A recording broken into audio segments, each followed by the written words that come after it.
Bhagavad Gita 13th chapter క్షేత్ర క్షేత్రజ్ఞ విభాగ యుగంలో 35 శ్లోక. ఈ అధ్యాయంలో ఇది చివరి శ్లోకం. క్షేత్ర క్షేత్రజ్ఞయోరేవం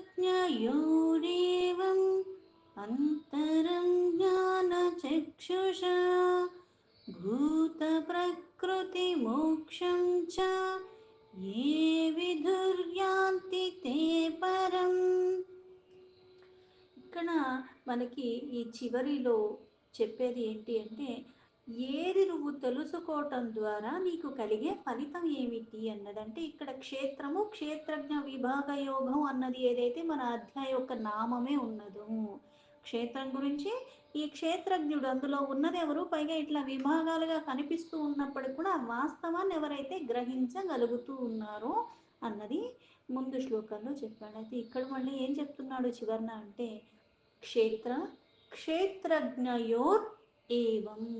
క్షేత్ర అంటే శరీరం, శరీరాలు దాల్చిన శరీరం అంటే ఉత్తి మానవ శరీరమే కాదు కదా, ప్రతి జీవరాశి కూడా పక్షి కావచ్చు, పశువు కావచ్చు, క్రిములు కీటకాలు ఏదైనా కావచ్చు, ప్రతి ఒక్క దాంట్లో ఎలా అయితే చరాచర జీవరాశుల్లో చలనం ఉన్న వాటికి అచలంగా ఉన్న ప్రతిదానికి మూలమైన వాడన్నీ ఉద్భవించింది అక్కడి నుంచే.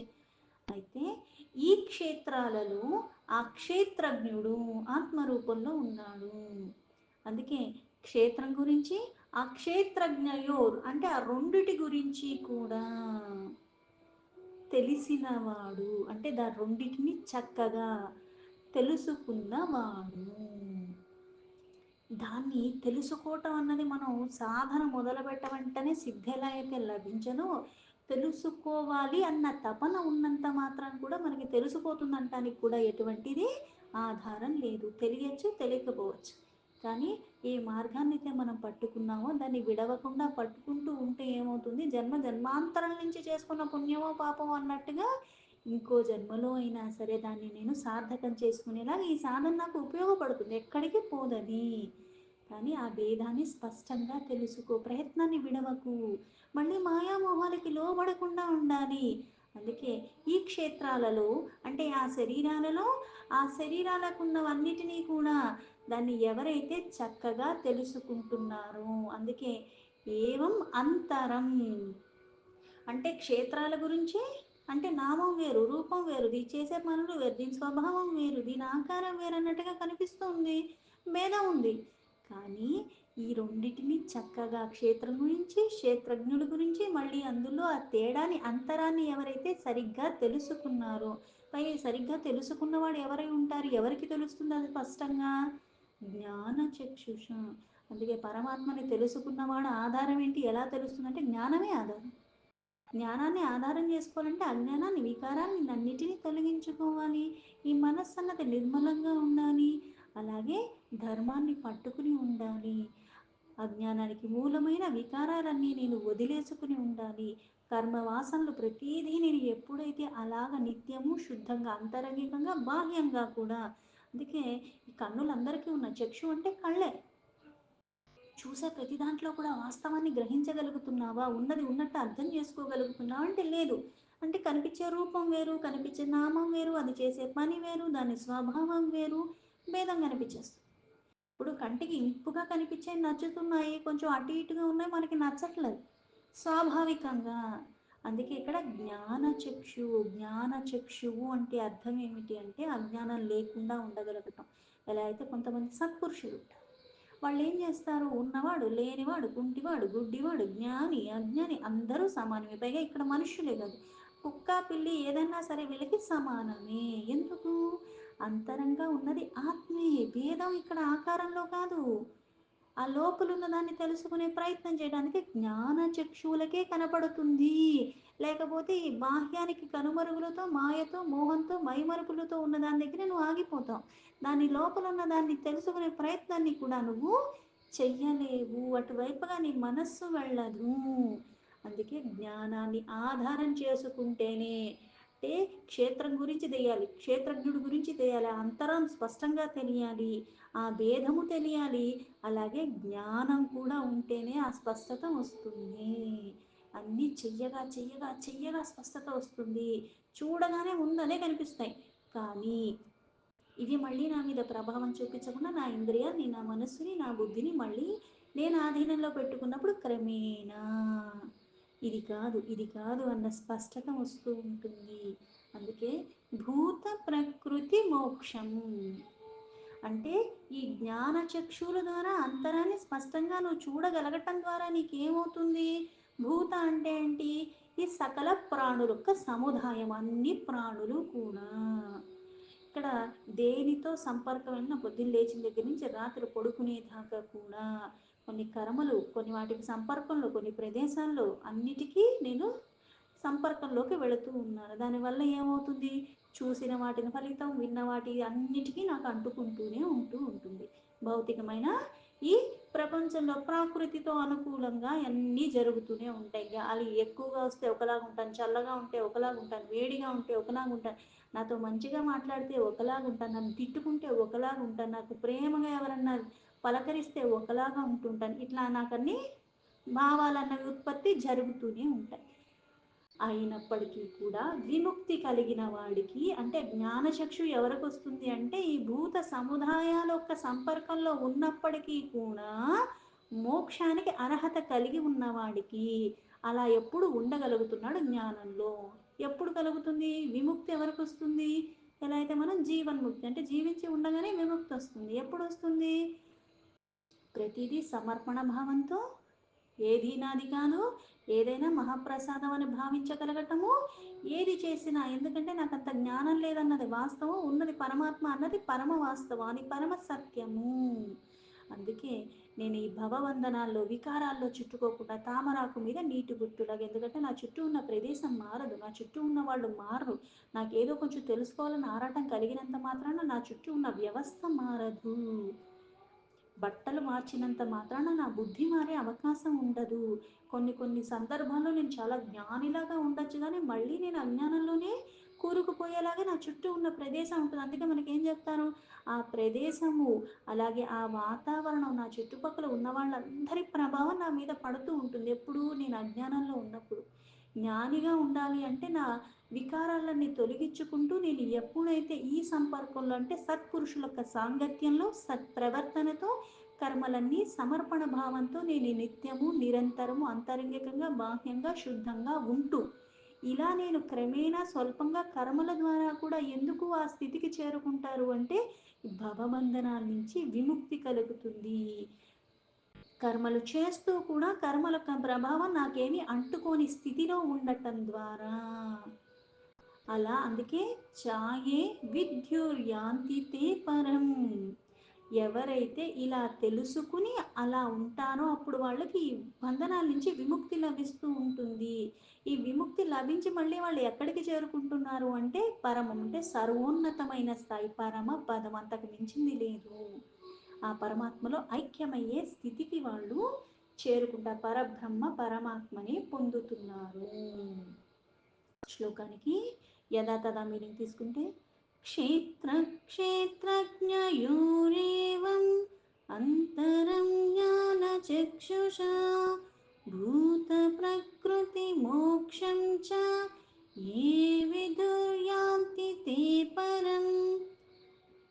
ఈ విధంగా క్షేత్రజ్ఞుల మధ్య ఉన్న భేదాన్ని తెలుసుకుని అలాగే కార్యసహిత ప్రకృతి నుంచి విముక్తులు అవటానికి ఉపాయములు ఏంటి అంటే జ్ఞాన నేత్రములు. అంటే జ్ఞాన నేత్రం ఉన్నవాడికి విముక్తి లభిస్తుంది. ఈ జ్ఞాన నేత్రం ఎవరికి లభిస్తుంది? ఆ మహాత్ములు పొందే స్థితి కూడా ఏంటి అంటే పరమపదము. జ్ఞాననేత్రం ఉంటే పరమపదం. జ్ఞాననేత్రం ఎప్పుడు వస్తుందంటే క్షేత్రం గురించి, క్షేత్రజ్ఞుడి గురించి, ఆ వేదం గురించి స్పష్టంగా తెలిసిన వాళ్ళు, ఆ ప్రాకృతి యొక్క భవబంధనాల నుంచి విడువడిన వాడు. ఈ విడువడటానికి కారణం ఏంటి? జ్ఞాన చక్షువు. అందరికీ అవే ఉన్నాయి, కాకపోతే జ్ఞానము శూన్యమై ఉన్నది. ఆ చక్షువులు పరిమితి ఎక్కడ ఉన్నది అంటే లౌకికమైన వాటి దగ్గరే ఆగిపోతూ ఉన్నది.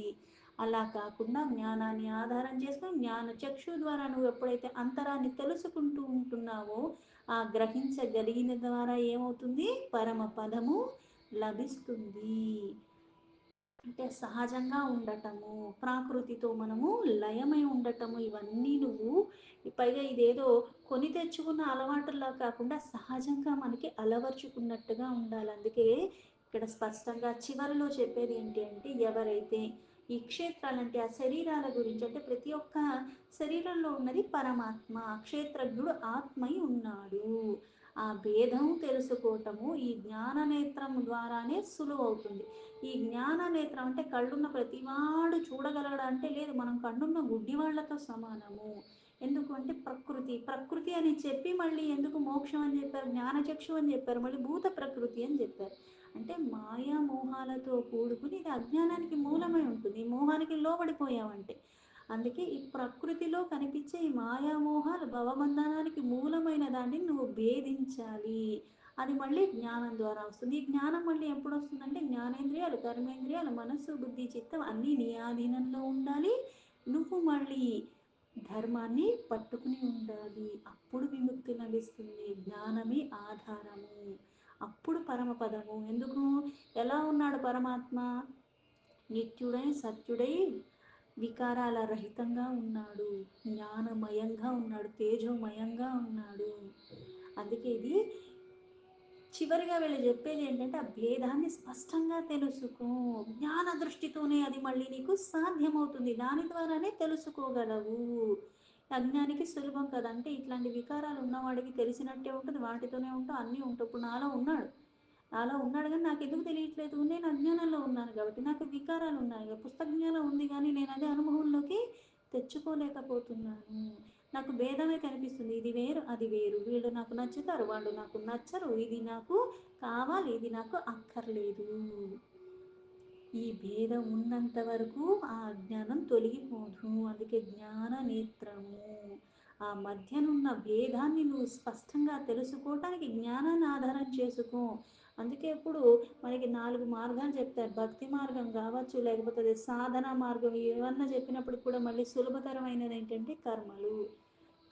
నాకు అన్ని స్పష్టంగా అర్థం కావట్లేదు కాబట్టి ఏది చూసినా పరమాత్మ పరమాత్మ అని మననం చేసుకుంటూ ఉండటము, ఒక నామాన్ని పట్టుకోవటము, పైగా ఏదైనా సరే సమర్పణ భావంతో. అంటే ఇది నాది కాదు, ఇది నాకు లభించిందంటే మహాప్రసాదము.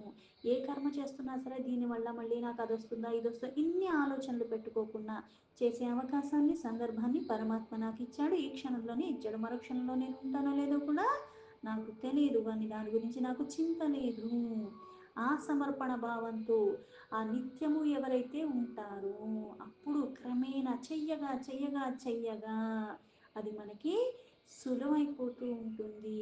అందుకే ఆ భేదాన్ని తెలుసుకోవటం, దానికి తగ్గట్టుగా నువ్వు నడుచుకోవటం ద్వారా మాయను ఛేదించగలవు. మాయని ఛేదించగలిగిన వాడే ముక్తిని పొందుతాడు. అప్పుడే పరమపదాన్ని చేరుకుంటావు. డోర్ లాక్ వేసి ఉంది, డోర్ తీయట్లేదు, నేను కీ ఓపెన్ చేయట్లేదు, చేయనంత వరకు లోపలికి ఎలా వెళ్తాను? ఇది నాకు తీయటం తెలియాలి. తాళాలు నా దగ్గర ఉన్నాయి కానీ తీయకుండా నేను అక్కడ ఎవడో వచ్చి తీస్తాడంటే ఎవడు తీయడు, నేను తీయాలి. ఎలా తీయాలి? జ్ఞానాన్ని ఆధారం చేసుకుని దాన్ని తీయాలి. అప్పుడు నేను ఆ పరమపదమైన పరమాత్మ సాన్నిధ్యంలో నేను అందులో కలవగలను. అందుకే భేదం తెలుసుకోవాలి. భేదం తెలుసుకోవాలంటే జ్ఞానం కావాలి. జ్ఞానం ఎక్కడి నుంచి వస్తుంది? క్షేత్ర అంటే ఇప్పుడు క్షాత్రం తెలుస్తుంది, మళ్ళీ ఏమన్నా పుణ్యక్షేత్రానికి వెళ్ళిపోతే వచ్చేస్తుంది ఆ జ్ఞానం. అది ఏమన్నా కొనుక్కునేసరికి పలానా టీ కొట్లో ఇది దొరుకుతుంది అంటే టీ దొరుకుతుంది కాబట్టి అక్కడికి వెళ్తున్నాను. ఇప్పుడు జ్ఞానం ఎక్కడ? ఇక్కడ అమ్మబడుతుందని చెప్తారా? అయిపోయి ఇలా చేస్తే జ్ఞానం వచ్చేస్తుందని చెప్పగలక అందరికి ఒకేలాగా వస్తుందా? 10 మంది ఒక గురువుని ఆశ్రయించుకున్న గురువు ఆయనే, చెప్పేది ఆయన, ఆయన అన్నీ చెప్పగలడు. కాకపోతే ఉన్న 10 మందికి ఒకేలాగా అర్థం అవుతుందంటే లేదే. కొంతమంది కొన్ని చెప్పగానే అర్థం చేసుకుంటారు, కొంతమంది కొన్ని చూపించగానే అర్థం అవుతాయి, కొంతమంది కొన్ని కొన్ని మళ్ళీ మళ్ళీ చెప్పాల్సి వస్తుంది, లేకపోతే వాళ్ళకి ఇంకోటి ఏదో ఉపమానంతోనో ఇంకోసారో చెప్తే కానీ అర్థం కాదు. మళ్ళీ దానికి మూలం ఏంటి అంటే మళ్ళీ మన కర్మలు మన వాసనలు ఇవన్నీ కూడా దానివల్ల ఈ తేడాలు వస్తూ ఉంటాయి. జ్ఞానం అన్నది ఒక పుస్తకం చదివేసి వచ్చేసి, లేకపోతే ఒక అనుభవం వచ్చేసి ఇదే అనుభవం నాకు మళ్ళీ ఇంకోసారి చదివితే నేను ఇలాగే వ్యవహరించలేను. ఆ పరిపక్వత వేరుగా ఉంటుంది, ఆ అవగాహన వేరుగా, ప్రతిసారి అదే రూల్ అప్లై చేయడానికి కుదరదు. అందుకే శాస్త్రం తెలియాలి, అలాగే అనుగ్రహం కూడా ఉండాలి. అనుగ్రహం ఉన్నప్పుడు అన్నీ అనుకూలంగా ఉంటాయి, అదే అయినప్పటికీ కూడా అనుగ్రహం లేనప్పుడు ఏమవుతాయి, అన్నీ వ్యతిరేకంగానే ఉంటాయి. నా కన్నవాళ్ళు కూడా నాకు వ్యతిరేకంగా అయిపోవచ్చు. ఎందుకు అంటే నేను మాట్లాడేది ప్రతిదీ కూడా అప్పుడు అలాగే మాట్లాడాను, ఇప్పుడు అలాగే మాట్లాడుతున్నాను, కానీ ఇప్పుడు మాట్లాడుతుంటే నేనేదో పొగరుగా మాట్లాడుతున్నానని అనిపించవచ్చు. పైగా నేను మాట్లాడేదాన్ని కూడా వాళ్ళకి బాధాకరంగా అనిపించవచ్చు. ఇంతకు ముందు మాట్లాడినప్పుడు లేనిది ఇప్పుడు ఎందుకు వస్తుందంటే కొన్ని నాకు ఇప్పుడు అనుకూలంగా లేవు. అందుకే ఇప్పుడు నేను ఎంత మంచిగా ఉన్నా సరే నేను ఏదో లోపం పక్కన వాళ్ళకి కనిపిస్తూనే ఉంటుంది.